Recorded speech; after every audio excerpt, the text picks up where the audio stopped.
good. It's going right now. And see, we gon' change the world. Oh, that's great. Change the world. Haha. Just wait and see. Got the sign in We there. gon' change the world. We gon' change the world. Stop, wait a minute. Think about all the things that you did. Don't be tripping about all them things that you didn't do. Don't do it. Just keep moving and grooving. Yeah, you can do it. I promise I'm honestly on your side. What a time to be alive. Look at the sky, the birds, the trees, the earth, the dirt. Mama, I heard you. I know I don't deserve you. I'm working on being enough for me. Won't you sing for me, please? And I'll sing for you and you and you and you and you. What did you say? You did all of that? You did all of that today? Dude, that's amazing. That's really great progress. But if you needed to me, it doesn't matter to me. You see, I just care about you and me. It's a very, very special, very special. Just wait and see. We gon' change the world. We gon' change the world. Just wait and see. We gon' change the world. We gon' change the world. Just wait and see. We gon' change the world. We gon' change the world. Just wait and see. We gon' change the world. We gon' change the world. Just wait and see. We gon' change the world. We gon' change the world. Yeah, see, the gradual. That's DJ 101. Yeah, the music's paused. Test 1 2. Test 1 2. Test 1 2. Test 1 2. Okay. Now, It should work as long as you stay kind of far away so we don't get feedback. It should be fine. Probably put it more like here, actually. yeah, this should be good. That way it's like going right at the phone.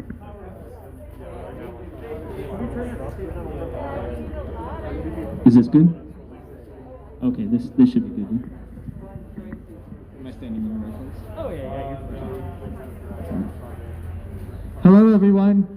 Hello. Thank you all so much for coming to Sunrise, Missoula's Hold Their Feet to the Fire rally. My name is Ben, and I'm a member of Sunrise, Missoula. We are so excited to have y'all here and making a difference. How do y'all feel? Yeah, awesome. That's why I want to hear. So we're gonna play a little intro video to the rally, and then my friend Maggie's gonna give us some guidelines and rules.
Thank you, Ben. Awesome.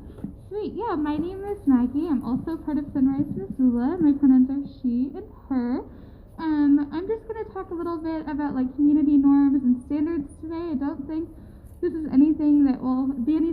contentious, but we just ask folks who are here today to not practice any violence, to follow the COVID mitigation plans that we probably use in our day-to-day lives. Don't get too close unless you're here together. To sanitize your hands regularly. To write down your information just for contact tracing purposes, or if you'd like to stay in the loop with what we're up to, that'd be really cool too. And those sheets are right over to my left if you haven't signed this already. And I also would like to ask that folks take the time today. Again, this is a space that exists somewhat outside of the norms of perhaps our day-to-day lives, that we're not always in situations that look and feel like how today might feel. So to think about, can you bring the type of voices and centrism that you hear today of specifically BIPOC individuals, working class individuals, people with really unique and important lived experiences, to try to remind yourself to center the things that you hear today and try to center those things in your daily life beyond today. And then I would like to pass the microphone over to Shauna. I'm trying to look for her. I know she is here somewhere. Shauna is a member of the Blackfeet Nation, and she will be doing a land acknowledgement for us here today. Oh, I see her right back there, so thank you, Shauna.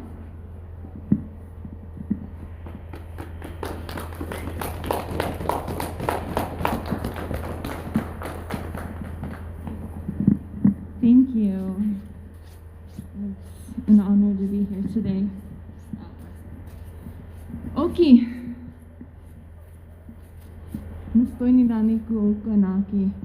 My name is Shauna Yellow Kidney, and I think what we are going to do right now is just acknowledge the land that we're presently on. Traditionally Salish, Kootenai, Flathead people. So I'd like to thank everyone for being here, and if you could just keep your thoughts and positive energy to the people of the Flathead Nation and Salish Kootenai tribes. Send them love, send them positivity for allowing us to be here today.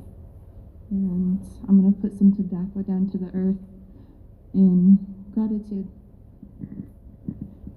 That's all for now. Thanks.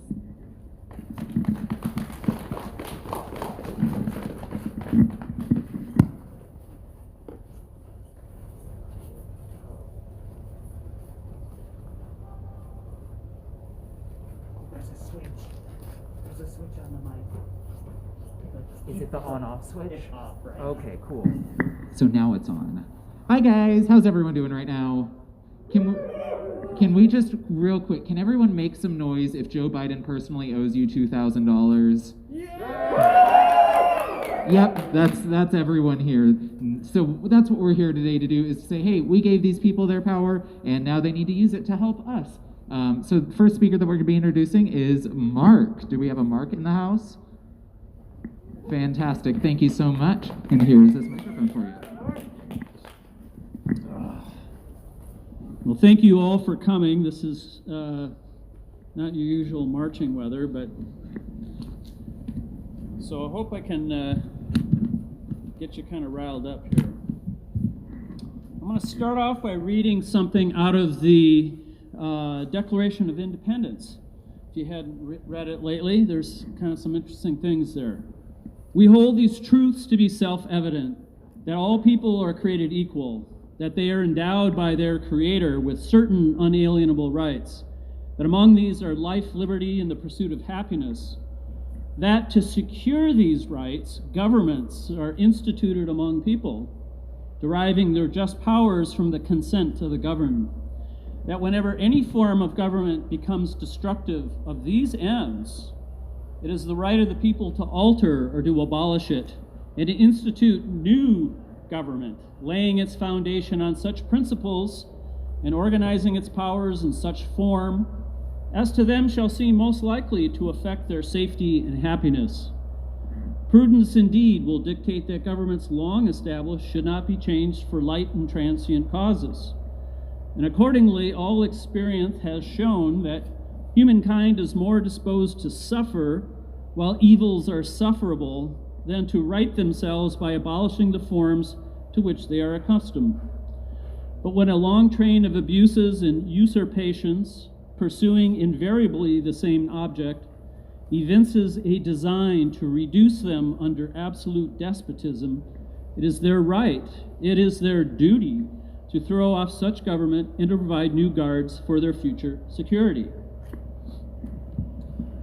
These words were written 245 years ago and are still referred to by Americans of all political leanings. This preamble to the Declaration of Independence contains the idea that government's purpose is to secure the rights of people, and among those rights are life, liberty, and the pursuit of happiness. Today we have a mortal threat pressing in on us, the threat of climate catastrophe. And this threat is surely undermining our inalienable right to life, liberty, and the pursuit of happiness. According to one of our government's founding documents, it must take effective action to halt and reverse the climate destruction that is happening at this very moment. It is all levels of government, local, state, and national, that must work to fashion the solutions to this crisis. It is not the responsibility of the markets to fix this, even if they could. It is the government stepping aside and allowing the markets free rein that has brought us to this very doorstep of making life unsustainable on our only planet. Those who believe in neoliberal capitalism have put vain hope in the markets to solve a problem of the markets. For climate catastrophe has been put before us because neoliberal capitalism allows unregulated greed to pump millions of tons of carbon to our atmosphere. It is ridiculous to think that these very same markets can regulate themselves to reverse their pollution of the atmosphere. The only entity capable of reversing climate catastrophe is the government, and particularly the federal government, for only the federal government has enough of the resources to do this. The federal government controls our money utility, from which, within limits, it can create the money to control and organize the resources needed to reverse climate catastrophe. It is the federal government, with its reach in all parts of the country, that can organize along with local and state governments to actions necessary to protect our inalienable rights. But there are leaders who don't believe the federal government has a role in this crisis. And there are others who don't believe the federal government has the resources to tackle such a large problem. But they are wrong. Perhaps they don't take seriously their responsibilities as directed by the Declaration of Independence. Perhaps they are ignorant of the power of the federal government over our money. But perhaps these leaders don't really believe in the Declaration of Independence. Perhaps they believe that capitalism is more important, more essential than securing for all people their unalienable rights. Perhaps they are too close to the likes of ExxonMobil, to the likes of Conoco, to the likes of TransCanada, to the likes of Northwestern Energy. Perhaps they owe too much to corporations and not dare oppose their pursuit of obscene profits. Perhaps they are completely bought by corporations and see nothing wrong with neoliberal capitalism. If this is the case, then we don't have a government that has the consent of the governed. We have a government that is an oligarchy, a government of, by, and for the corporations, a government that gains its consent from the very wealthy alone. If so, if what we have in our federal government is an oligarchy, the Declaration of Independence also points out a solution for that. In order to secure our inalienable rights when faced with an oligarchy, we can, quote, alter or abolish it, and to institute new government, laying its foundations on such principles and organizing its powers in such form as to them shall seem most likely to affect their safety and happiness, end quote. Such leaders who refuse to secure our inalienable rights must change or step aside, for their careers are worthless for their station. Before Congress is a carefully crafted menu of items from which to pass the tools necessary to halt and reverse climate catastrophe. That menu of items is called the Green New Deal. This array of legislation must be a priority for the new Congress. And something like this has been done before in our country, the New Deal. Franklin Delano Roosevelt cobbled together an array of programs aimed at ending the Great Depression. And he understood the resources the federal government had and marshaled them to use in getting the New Deal implemented. He understood that the Treasury could create the money immediately to make it work. But Roosevelt did not do this willingly or without massive citizen pressure.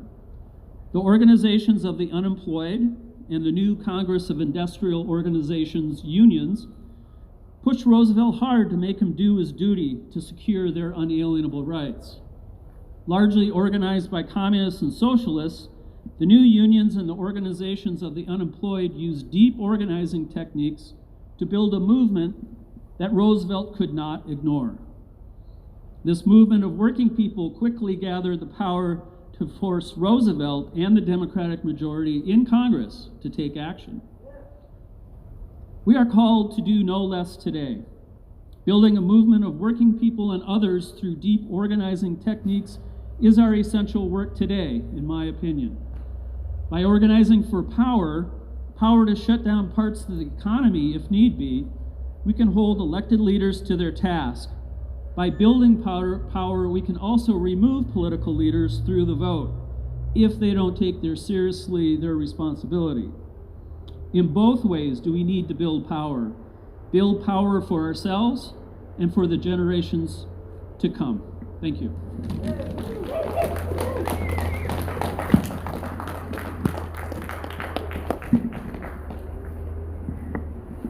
All right, y'all. So, as some of you might be aware, it's kind of chilly.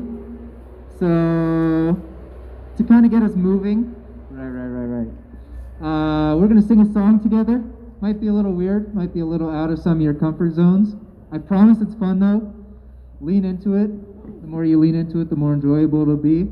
But first of all, before I do that, because this is being live streamed on the radio, I just have to remind everybody who's listening on the radio that these are our own views, not the views of 89.9 or 105.5.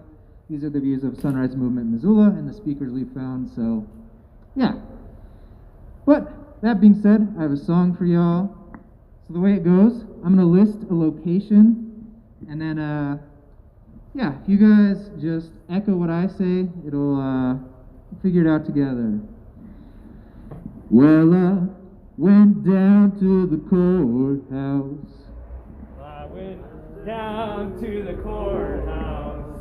And I took back what they stole from me. And I took back what they stole from me.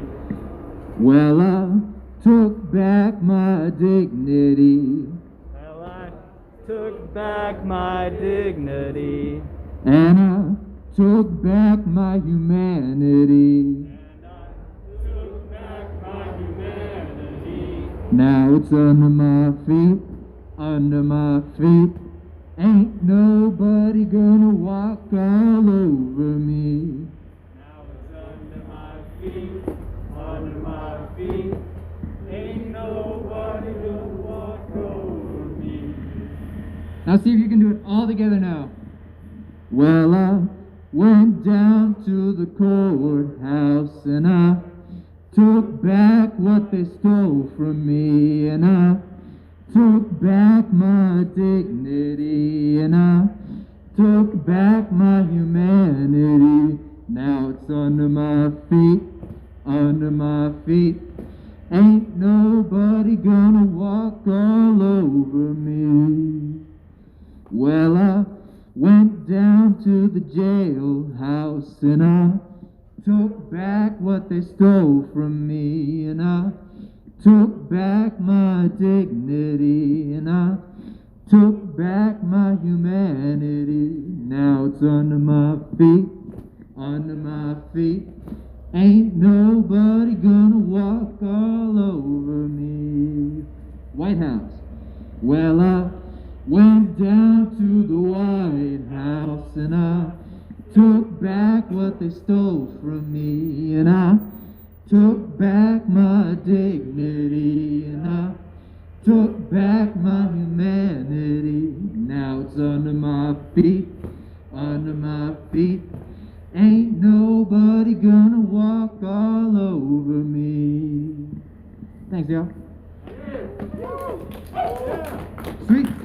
So next up, we have a very good friend of mine, very powerful organizer, one of the co-chairs of the DSA here in Missoula, Josh Decker, whose views are his own.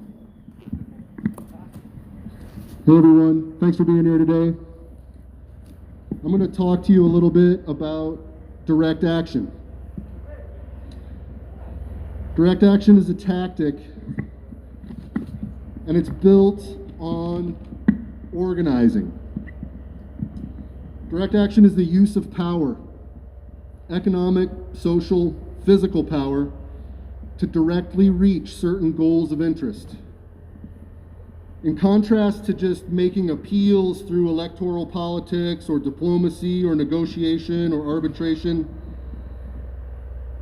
direct action exists through the revelation of existent problems and highlighting alternatives to demonstrate solutions. It comes in two forms: nonviolent and violent. We engage in nonviolent direct action here. Civil disobedience falls under the category of nonviolent direct action. It violates the law, but we listened to Mark earlier, and Mark talked to us about the Declaration of Independence. What we need to realize is that so often direct action is used to get what has already been granted by law for us. All people are created equal under the Declaration of Independence, but hundreds of years later, we're still fighting for that through direct action, through the means of direct action. The industrial workers of the world originated the term around the turn of the last century, and examples of direct action that are amongst the ones closest to my heart happened 150 yards from here, on the corner of Front and Higgins in 1909, in October of 1909. Elizabeth Gurley Flynn, Jack Jones, and Frank Little, amongst others, gathered on the corner of Higgins and Front and began to speak, perched on top of a soapbox, in violation of a ban on public speaking in Missoula. Now, we all know that we have the right to freedom of speech, but that right was being denied by a law that superseded it. These people began to take the soapbox, and on September 28th, they began to be arrested. That put out the call to other activists to come and take that soapbox and exert their right of free speech, speak in violation of the public speech ban. And at that point, over 70 people were arrested right over here. And by October 8th, overcrowded jails made the city council succumb to pressure and rescind the ban on public speech. That was gained by direct action. But it wasn't gained without organization.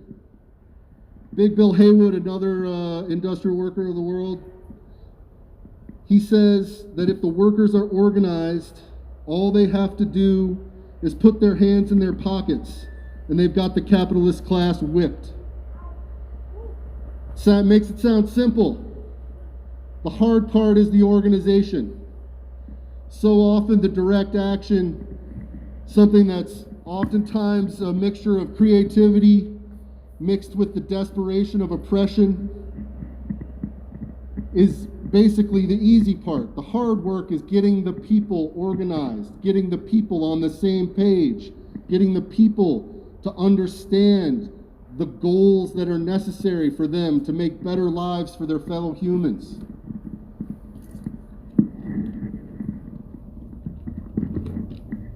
Another person that talks quite a bit about the organization aspect of direct action is Dolores Huerta.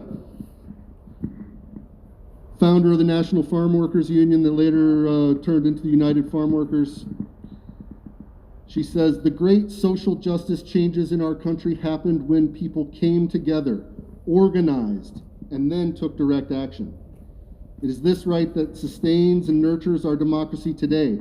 The civil rights movement, the labor movement, the women's movement, and the equality movement for our LGBT brothers and sisters are all manifestations of these rights.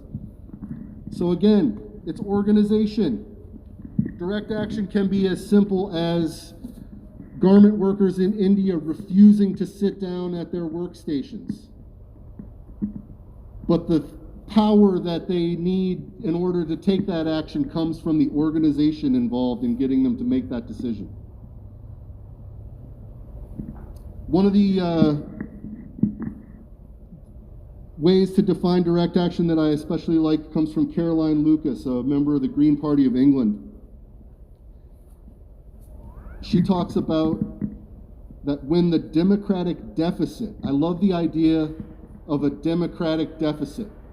We think about democracy as something that is what it is and never needs to be maintained and never needs to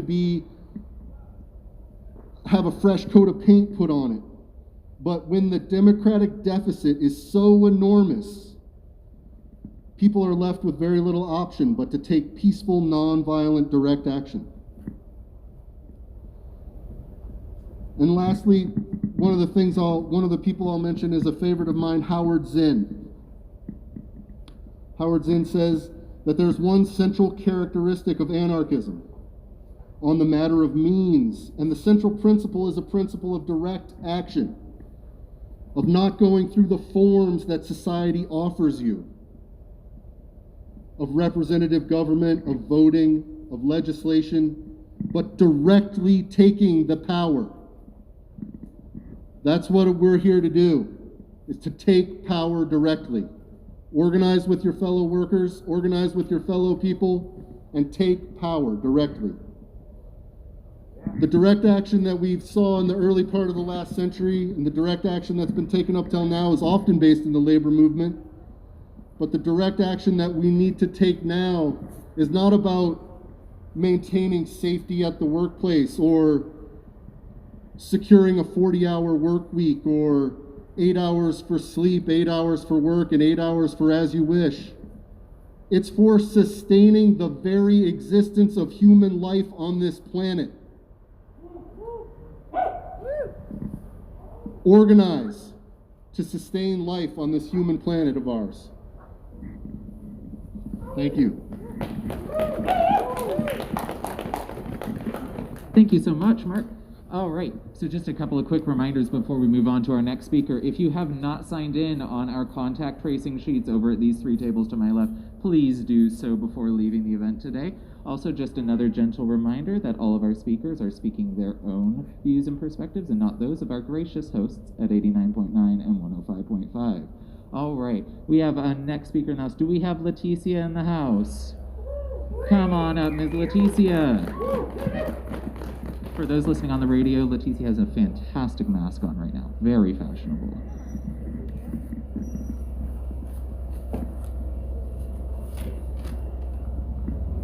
Thank you.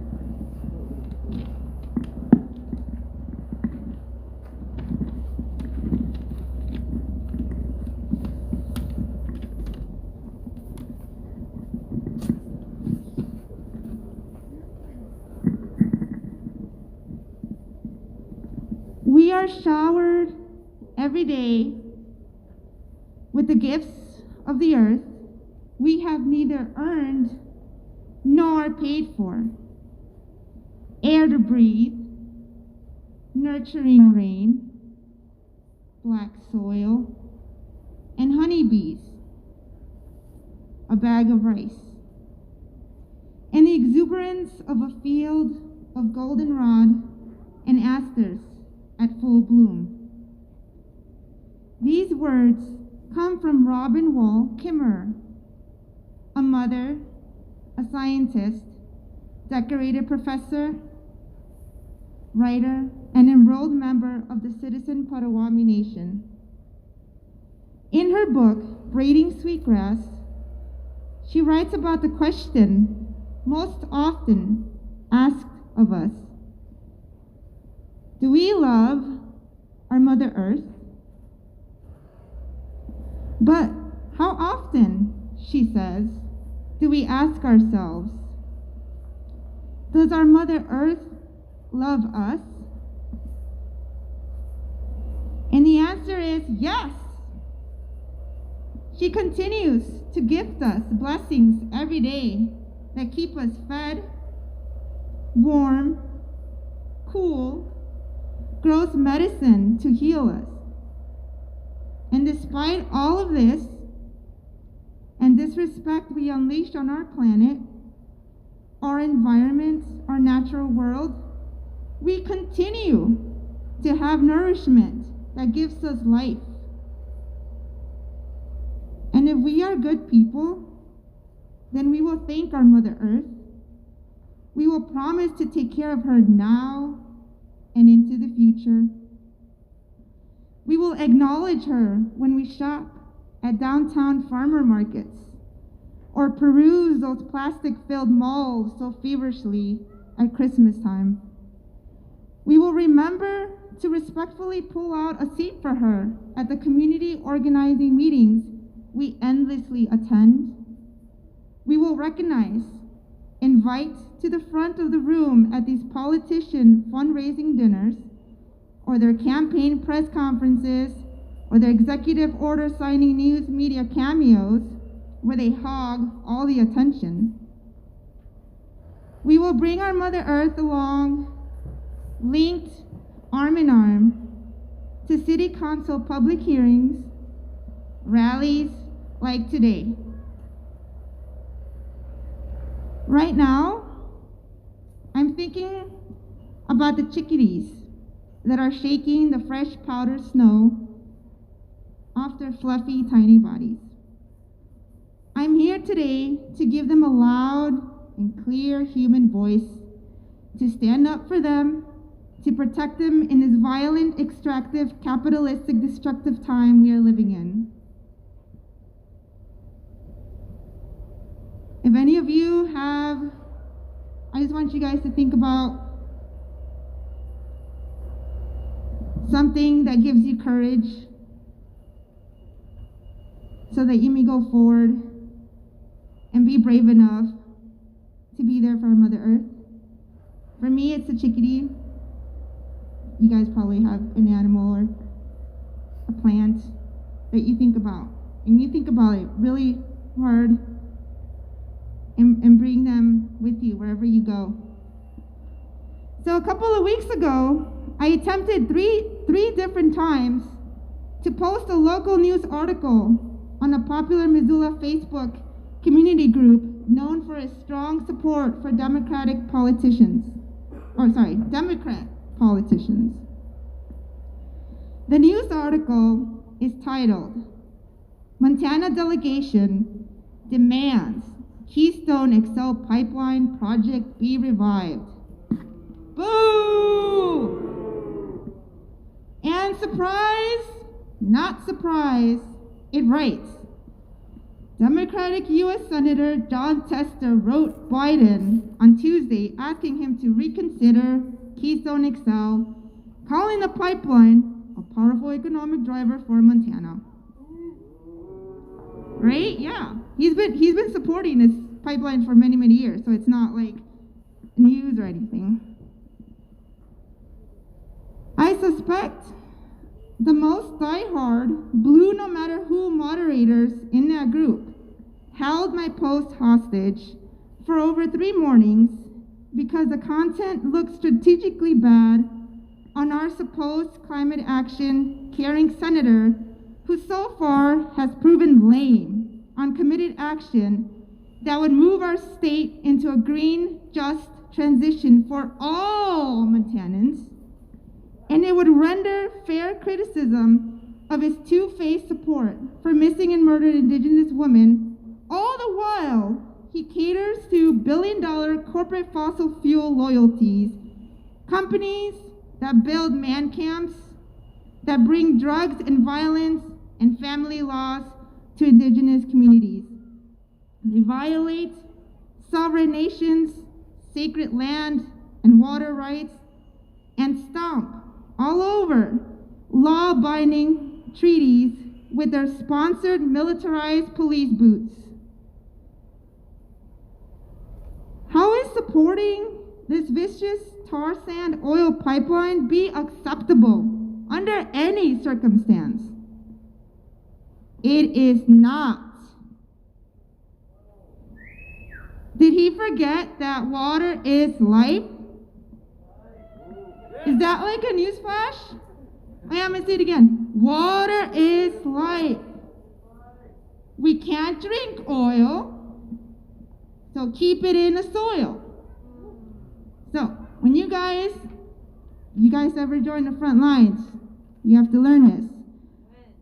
When? Exactly. When we do. We can't drink oil, keep it in the soil. We can't drink oil, keep it in the soil. We can't drink oil, keep it in the soil. Water is life. No dirty tar sand oil jobs on stolen land justifies the pillage and contamination of our future grandbabies' clean water and air.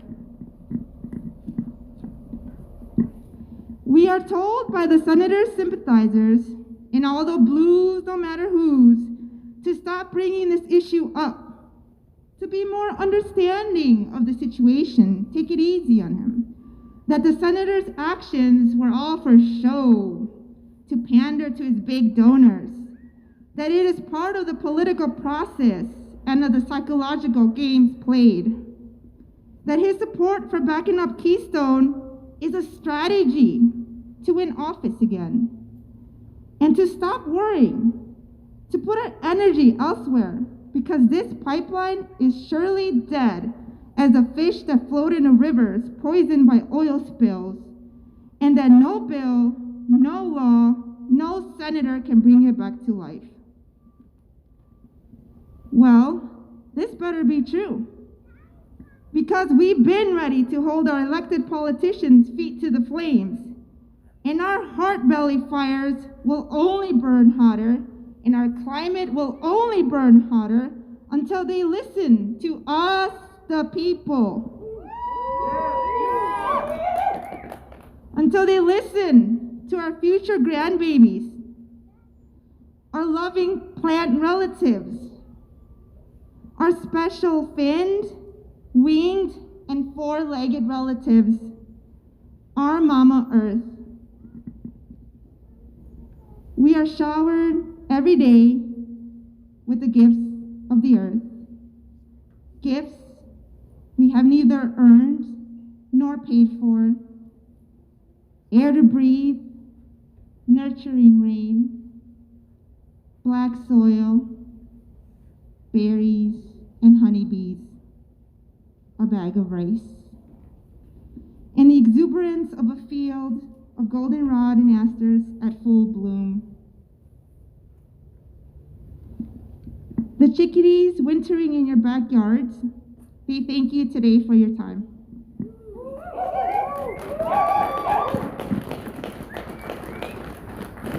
Thank you so much, Leticia. All right, for those of us who may be new joining us in person, just a reminder to sign in on our contact tracing sheets over to my left. And if you're just joining us recently on the radio, a reminder that all of our speakers are speaking their own views, and they are not the views necessarily of our gracious hosts at 89.9 and 105.5, but rather the views of the speakers and of Sunrise, Missoula. It is my very special honor to welcome to the stage for another speech, Miss Shauna Yellowkidney.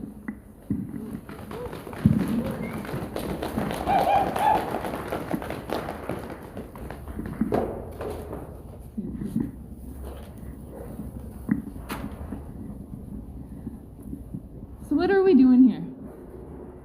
Here at Caras Park, listening online, here on Earth. To me, personally, I believe it's about connections. That's ultimately what we want as humans, right?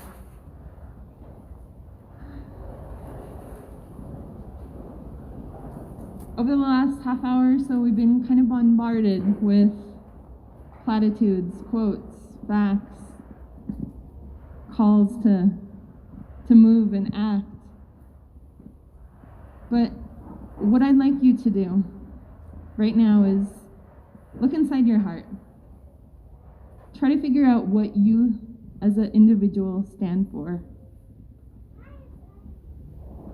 We all talk about being a warrior in this social justice, environmental justice movement. But what are you actually doing? To those that aren't as aware of the problems that are going on, I challenge you to look up what a greenhouse gas is, what the main cause of 75% of those greenhouse warming emissions, what it comes from. I'll tell you, it comes from oil, it comes from coal, it comes from all the fossil fuels that are being extracted from our planet.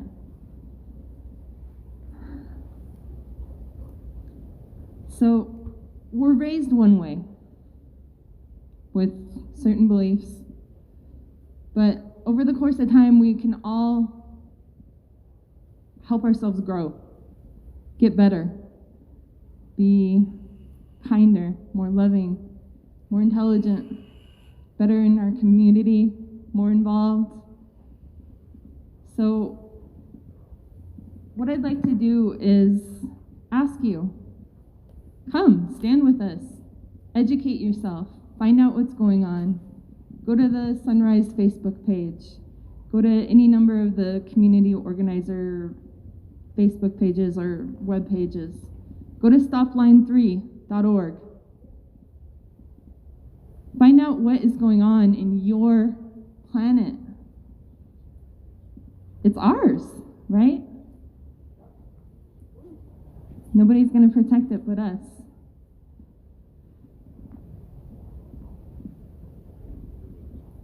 So, I come from warriors. I was raised fearlessly by a single mother. She taught me to be honest, to have integrity, to be selfless, and stand up for those who don't know to stand up for themselves or are unable. And it was in that spirit that not too long ago, just 4 weeks ago actually, my family and I traveled to Minnesota, to GNU Camp, front lines of the protest against Line 3. And the experiences that we had there were some of the best of my entire life. One of the things that I wanted to share with you is the fact that we're talking about water as a majority. I was very nearly arrested, along with Tara, for simply being next to the Mississippi headwaters. We prayed. We pulled out our pipes. We prayed for the earth. We prayed for the water. We prayed for the people, including the landowner that said if we didn't get off of his land that we were going to be arrested. Fortunately, we wrapped up in time. We weren't arrested. But what I want to inspire is to come with us. We're going again soon. So contact some of the folks through the Sunrise Facebook page. I challenge you to get involved. Stop talking. Stop saying you're going to. Stop saying you want to. Understand that this world is yours to start protecting and yours to invest your energy in. No one else is going to do it.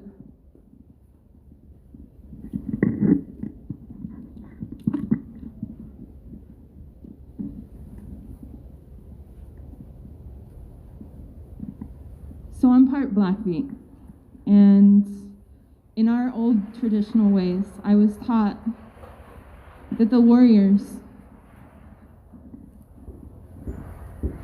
when they truly believed in a fight for a particular issue, what we would do is we took out our knives, we tied a tether to them, tied it to our ankle, we took that knife and we stuck it in the ground in symbol and to literally keep us there in the fight until the fight was done or we lost our lives fighting for what we believed in. I want you all to take out your knives, tether yourself down, and fight. Start fighting, because our children, our grandchildren, all of the generations that come after, they are depending on us to get our stuff together today and start acting. Join me as warriors. Join me in the movement. Join on any level that you're comfortable with. But get involved. Get out there. It's all about sharing the love that's in our hearts. Fighting for what we love. Fighting for what we believe in.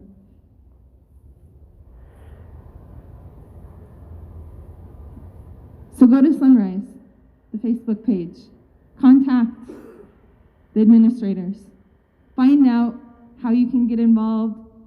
Come to Minnesota with us. Talk to your local politicians. Call the governor of Minnesota. Ask them to act. Everything downstream from Line 3 is at risk. Millions of Americans. The Mississippi watershed is enormous. Look it up. Educate yourself. And then join us in the fight. That's all I ask. Put your heart into it. Stand for something important.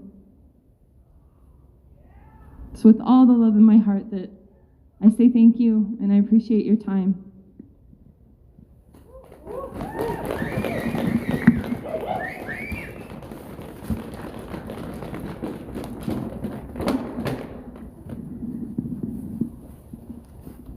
Thank you so much, Shauna, for that very moving speech.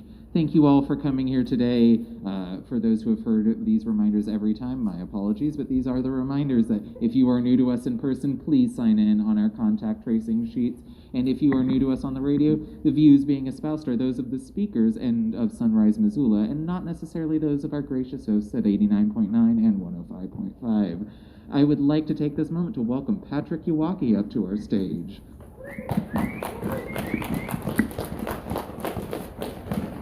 Yes, Steve. Hello, thank you. My name is Patrick Iwaki, member of the Shiwi and Anishinaabe people. I live on the Flathead Indian Reservation with my Pekani and Kasanka wife and our 4 beautiful children. I want to thank Sunrise Movement for this opportunity to discuss the reality we all face as we move towards a Green New Deal. It is very appreciated. We have now come to a time where we as people, as neighbors, must work hand in hand to save our Mother Earth. We must work together to find innovative ways to change the world we live in for our children and their children and for generations to come. In a country that is built on the systematic oppression of Black, Indigenous, and people of color, there's now a clear distinction between those that have and those that have not. As indigenous lands across the globe are facing rising sea levels, homelands are being lost. Important cultural resources are being lost, causing the loss of daily life and identity. Other areas in the world are also facing drought. As more and more low-income communities are sacrificed for natural resource extraction, the effects are felt with pandemics, extreme drought, extreme temperatures, wildfires, mass flooding, frequent tornadoes, and hurricanes. The effects of famine and the loss of homes due to climate change has left indigenous and low-income communities around the world fighting to survive. All while big money interests have the predominant seat at the table, it is our elected officials who are siding with profit and capitalism, and not with Mother Earth, the environment, and humanity. I give thanks to House Representative Alexandria Ocasio-Cortez and Senator Jeff Merkley for introducing the Green New Deal into Congress. It is our duty now as concerned citizens of our beautiful state to uphold and elevate these values in our everyday lives. We must work extra hard to ensure that fossil fuels are kept in the ground and no new development projects to extract and transport are created. Pushing for environmental friendlier ways for energy. If our elected officials are not listening, we must find innovative solutions to overcome these attacks on the climate. Mother Earth is our only home. My personal work and efforts focus on the localization of resources, especially food and the people. Localizing our economy by building and supporting local businesses that share these values is an important direction to move forward. This will lessen our dependence on the big money interests who have control on our lives. When we organize as communities rather than individuals, there is power in the people. We don't die, we multiply. We must not feel discouraged in this struggle. We must learn from our experiences in this struggle.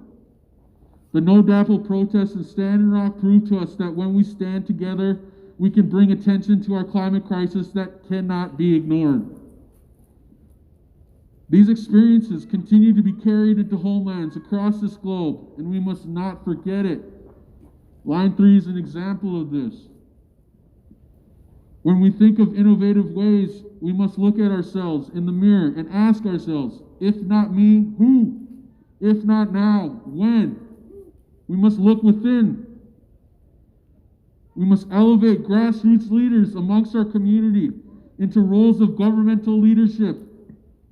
We must work to address policies that are harming our communities and to eliminate these activities from ever happening again. We must continue to educate the public and the youth to be aware of the consequences of carbon emissions, natural resource extraction, and the effects of climate change.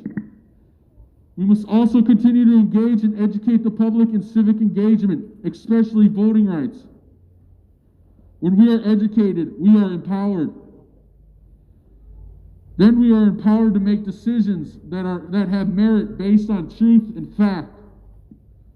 Lastly, I ask you, please continue to contact your local representatives at all levels and continue to support others in engaging in the Montana legislative session and the federal level, to continue testifying and to continue voting and to continue encouraging their community members to vote. When we move together as one, we can change the world. I want to also say on the way here, I saw an eagle fly over the area.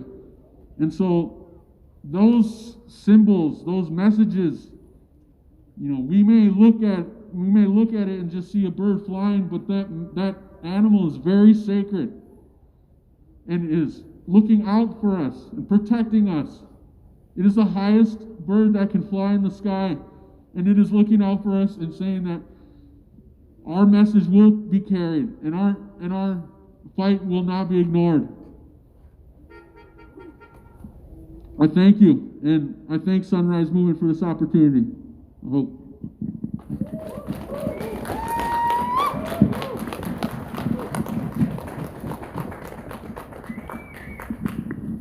Sweet. Thank you, Patrick, and thank you to all the speakers. So, we're about done with the rally section of this action, but before we go, I want to share one more song with y'all. It's a very simple song, But yeah, this is one that I like to sing when I'm feeling powerless and hopeless with all of the things going on in our world that I'm sure y'all are all aware of, given that you're here. But yeah, I'm going to sing it once and just looped over and over again. I'm sure you'll pick it up. If you don't, you're kind of a dingus. Just kidding. But yeah, here we go. We've got the power. We've got the power. We've got the power. It's in the hands of us all. We've got the power. We've got the power. We've got the power. It's in the hands of us all. We've got the power. We've got the power. We've got the power. It's in the hands of us all. We've got the power. We've got the power. We've got the power. It's in the hands of us all. Thanks, y'all.